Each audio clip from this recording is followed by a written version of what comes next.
पढ़ेंगे indifference curve approach. तो indifference curve approach किसने दिया था? It is given by Edward 1881, explain by J.R. Hicks in 1939, book's name Value and Capital. J.R. Hicks is the Nobel Prize winner.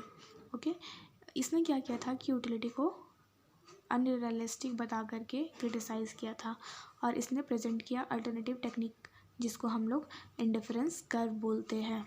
तो अब हम देखते हैं कि इंडिफरेंस कर्व होता क्या है। तो इसे एक इंडिफरेंस सेट से समझते हैं। Indifference set is the set of combination of two good which offers to a consumer the same level of satisfaction so that he is indifferent between this combination। यहाँ पे इंडिफरेंस को simple meaning में समझे तो indifference curve is a set of two combination of good, दो combination of goods रहता है जो कि वेरियस लेवल ऑफ कॉम्बिनेशन को दिखाता है जिसमें कि सेम लेवल ऑफ सेटिस्फेक्शन रहता है। मतलब कि दो गुड्स का वेरियस कॉम्बिनेशन जो कि सेम लेवल ऑफ सेटिस्फेक्शन को दिखाता है। अब यहाँ पे हम दो गुड्स ले लेते हैं, एप्पल एंड ऑरेंज। यहाँ पे वेरियस कॉम्बिनेशन दिखाया गया है बट यहाँ पे लेवल ऑफ सेटिस्फेक्शन जो है वो सेम रहेगा। In term of satisfaction combination A का इक्वल्स टू होगा कॉम्बिनेशन बी से, सेटिस्फेक्शन और combination is equal to D से होगा। ओके, तो इंडिफरेंस कर्व को सिंपली में समझते हैं, डायग्रामेटिकली रिप्रेजेंट भी देखेंगे बट उससे पहले समझते हैं यहाँ पे इंडिफरेंस कर्व क्या होता है। Indifference curve is a curve that shows combination of two goods which gives the same level of satisfaction up to the consumer. जैसा कि मैंने अभी बताया कि इंडिफरेंस कर्व जो है वो किसी दो कॉमोडिटी का या तो गुड्स का सेम लेवल ऑफ सेटिस्फेक्शन को दिखाता है वेरियस कॉम्बिनेशन में। अब यहाँ पे डायग्रामेटिकली देख सकते हैं आप कि दो गुड्स हैं अलग अलग वेरियस कॉम्बिनेशन में लेकिन लेवल ऑफ सेटिस्फेक्शन सेम दिखाया गया है। मार्जिनल रेट ऑफ सब्स्टिट्यूशन, अब इसको हम मार्जिनल रेट ऑफ सब्स्टिट्यूशन को आगे थोड़ा ब्रॉडली समझेंगे, ठीक है। उससे पहले हम यहाँ प्रॉपर्टीज़ देख लेते हैं। Properties of indifference curve, this is very very important topic. The following are some important properties of indifference curve. पहला क्या है? Indifference curve is a downward sloping from left to right. यहाँ पे देख सकते हैं आपकी इंडिफरेंस कर्व जो है वो डाउनवर्ड स्लोपिंग है। वो कैसे जा रहा है? डाउनवर्ड स्लोपिंग है from left to right. Okay, तो आगे देखते हैं। When the quantity of one goods is in the combination is increase the quantity of the other good is reduce. जैसे कि हम एक क्वांटिटी अगर किसी एप्पल का अगर हम बढ़ा रहे हैं, क्योंकि देखो पहले हम यहाँ एप्पल का एक ही क्वांटिटी ले रहे थे और ऑरेंज का 10 ले रहे थे, बट जैसे ही हम एप्पल का 2 क्वांटिटी ले रहे हैं तो हमारा ऑरेंज का क्वांटिटी अपने आप रिड्यूस हो रहा है, कम कर रहा है। तो यहाँ पे वो डाउनवर्ड स्लोपिंग दिखाता है। So that is the satisfaction level remain same. But यहाँ पे सेटिस्फेक्शन लेवल है, हम भले ही एप्पल 2 ले रहे हैं, ऑरेंज का मतलब कम कर दिया कंजप्शन, बट भी रिमेन सेटिस्फेक्शन जो है रिमेन सेम रहेगा। इंडिफरेंस कर्व जो है वो कन्वेक्स टू द ऑरिजिन रहेगा due to diminishing MRS। Marginal rate of substitution जो है वो डिमिनिशिंग है जिसकी वजह से ये हमेशा कन्वेक्स टू द origin रहेगा। The higher indifference curve represent the higher level of satisfaction than the lower indifference curve. अब ये हायर लेवल इंडिफरेंस कर्व क्या है? इसे हम इंडिफरेंस मैप से आगे समझेंगे। This is because combination line in the higher difference curve contain more of the goods. More of a good is always preferred loss of it. अब इसको हम लोग समझते हैं इंडिफरेंस, आगे पॉइंट देखते हैं पहले, उसके बाद हम यहाँ पे इंडिफरेंस मैप से समझेंगे कि वो पॉइंट था एक्चुअली में क्या।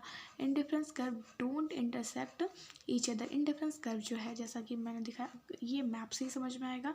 मैप एक बार देख लेते हैं। इंडिफरेंस कर्व कभी भी एक दूसरे को इंटरसेक्ट नहीं कर सकता है वो, और नाइदर वो कभी भी, यहाँ पे देखते हैं, वो कभी भी एक्स एक्सिस और वाई एक्सिस को टच नहीं करेगा। यहाँ पे मैंने 3 इंडिफरेंस कर्व लिया, कोई भी इंटरसेक्ट ना ही तो टच कर रहा है एक्स एक्सिस को, ना ही वाई एक्सिस को, और ना ही एक दूसरे के साथ इंटरसेक्ट कर सकता है। ओके, तो ये हमारा कुछ प्रॉपर्टीज़ था। इसे फिर से हम सिंपली में शॉर्ट में समझते हैं कि इंडिफरेंस कर्व क्या है? डाउनवर्ड स्लोपिंग है फ्रॉम लेफ्ट टू राइट, और ये क्यों है? Because of MRS। ये कन्वेक्स टू द ऑरिजिन है बिकॉज ऑफ MRX। और अगर एक कॉम्बिनेशन को हम लोग इंक्रीज़ करना चाहते हैं तो दूसरा कॉम्बिनेशन अपने आप वो रिड्यूस हो जाएगा। और जो तीसरा हमने देखा, चौथा हमने देखा कि इंडिफरेंस कर्व जो है वो कभी इंटरसेक्ट नहीं करेगा। और पांचवा जो हमारा है कि एक्स एक्सिस और वाई एक्सिस से वो कभी भी टच नहीं करेगा। और इसके अलावा हमने देखा कि हायर इंडिफरेंस कर्व क्या करता है? Higher level of satisfaction show करता है। अब इस पॉइंट को हम समझने के लिए इंडिफरेंस मैप को देखते हैं। तो a set of indifference curve is known as indifference map. जैसे जैसा कि मैंने एक सेट पहले दिखाया था, पहले मैंने कर्व में क्या दिखाया था, सिर्फ IC1 दिखाया था, ये दोनों नहीं था, सिर्फ IC1 था, ऐसा ही था ना। तो यहाँ पे अब हम क्या देखते हैं कि सेट ऑफ, यहाँ मैंने 3 सेट लिया, आप चाहे तो कितना भी सेट ले सकते हैं, ठीक है। तो हायर लेवल ऑफ सेटिस्फेक्शन कौन शो कर रहा है, IC3। क्यों? क्योंकि यहाँ पे बोला गया है कि higher IC curve show higher level of satisfaction, ठीक है। IC3 shows higher level of satisfaction then IC2 and IC1, ये दोनों से ज़्यादा सेटिस्फेक्शन शो करेगा, और IC1 जो है वो सबसे कम है, और IC2 IC1 से ज़्यादा सेटिस्फेक्शन को शो करेगा। देन इट इज़ मीन कि higher level of IC show higher level of satisfaction. तो इसलिए जो मैंने प्रॉपर्टीज़ में IC का प्रॉपर्टीज़ में जो मैंने पढ़ाया था कि higher level of satisfaction, higher level of satisfaction, higher level of indifference कब शो करेगा, वो आपको क्लियर हो गया होगा। अब मोनोटोनिक प्रेफरेंस किसे कहते हैं, ये भी हम थोड़ा शॉर्ट में देख लेते हैं। It is a standard assumption in economic, ये क्या है, इकोनॉमिक का एक स्टैंडर्ड अजम्पशन है। That is a regional combination always prefer more of it, कोई भी कंज्यूमर क्या चाहेगा, अपना गुड्स को ज़्यादा से ज़्यादा कंज्यूम करे और हायर लेवल ऑफ सेटिस्फेक्शन को बढ़ाए। This is a monotonic preference. For example, between 2 bundle, 2 bundle है आपके पास, ठीक है, 2 कम्युनिटी का, एक 10 और एक 9 और एक 10 on 10, आप किस कम्युनिटी को चूज़ करेंगे, जो ज़्यादा हो, ठीक है। तो this is called monotonic preference. Consumer किसको चूज़ करेगा, 10 on 10 को, ना कि 10 on 9 को। This is a monotonic preference, okay. अब जैसे कि मैंने कहा था कि MRS को मैं आगे बताऊंगी, तो व्हाट इज़ द MRS, ठीक है। It is the rate of which consumer willing to substitute good X and good Y। It is simply what is the rate of which is consumer is willing to give up good Y for unit of more of X। ये ऐसा rate है जहाँ पे consumer Y का एक unit consumption करने के लिए X को रिड्यूस करता है, उसे कहते हैं MRS, marginal rate of substitution.